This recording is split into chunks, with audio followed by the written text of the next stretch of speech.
Hey, what's up? It's DJ DBP, and whatever you do in life, remember this. It's all about the basics.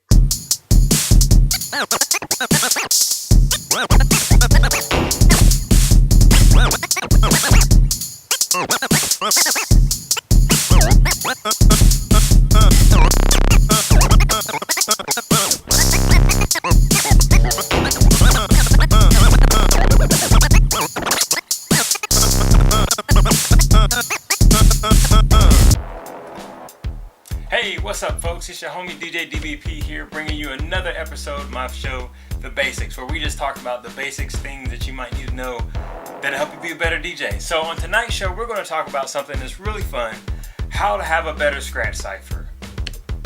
Okay, so yeah, if you're familiar with hip hop, rap, and a rap cipher, basically you have like a number of MCs huddled together like in a huddle, and they're basically freestyling over a beat, taking turns freestyling over a freestyle rhyming over a beat. Scratch cipher is so similar. It's just pretty much the same thing, but it's with DJs and we're all scratching over a beat.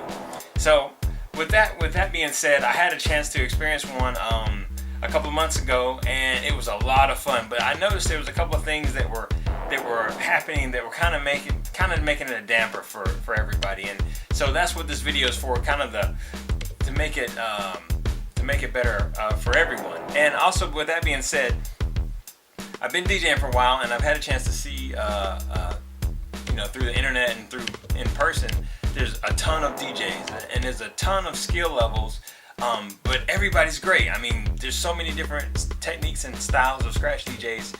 It's great, and there's no real the best anymore. For the most part, everybody's good. Your average Joe can be good at scratching. So with that being said, a scratch cipher is a great way to showcase all the different techniques and talents in various skill levels, from someone who's just beginning to someone who's like a veteran. Everybody can participate in a scratch cipher if you know some basic rules. So today we're just going to talk about 4 basic rules and tips that'll help make it pleasant for everyone. Rule number 1: pay attention. Okay, each DJ, regardless of your skill level and how long you've been doing it and your techniques and all that stuff, each DJ, you should, from the get-go of the scratch cipher, each DJ should get 4 or 8 bars, depending on how you set it up. And basically, if you follow music, which you're a DJ, so you should at least be able to count bars or measures. Each DJ gets 4 bars to showcase their thing. Well, 4. It could be 8.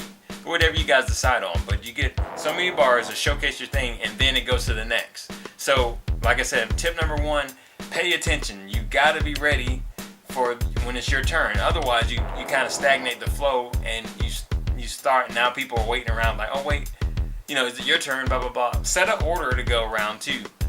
Go around clockwise or counterclockwise, and make sure you pay attention. All right, so tip number 2. I noticed when we were doing it, I noticed this happened a little bit. Tip number 2 is use your cue or your headphones or whatever it's called on your particular DJ equipment. But use your cue. You want to make sure that when you're looking for your sample, your next scratch sample, whether it be a word or a sound or whatever, you want to find it. But use your cue. You don't want to have your fader open and live and listen to you go through songs or go through samples while somebody's scratching. It's like somebody, you're like, and think about the hip hop, the freestyle cipher, and you got somebody rapping, trying to freestyle and spitting rhymes, and you're like, hey, you're having a conversation. Hey man, can I get some of that takeout right in the middle, right over what they're saying? So it's kind of like being considerate, so to speak.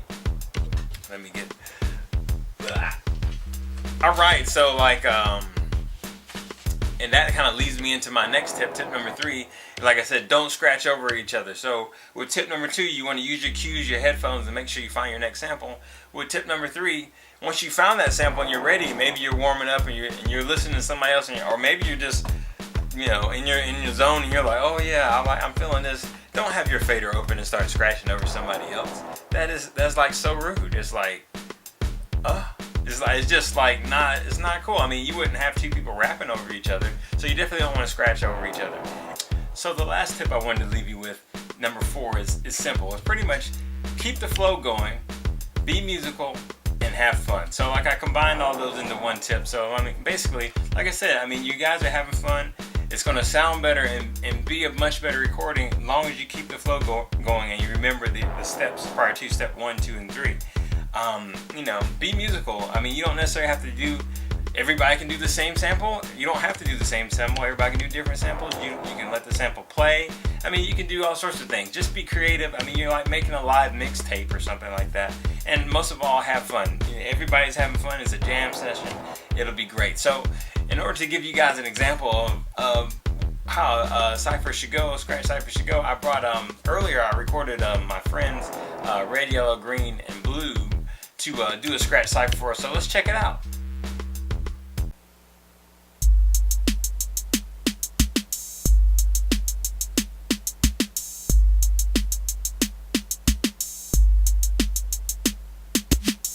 Come on, come on, come on, come on, come on, come on, come on, come on, come on, come on.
You've got it.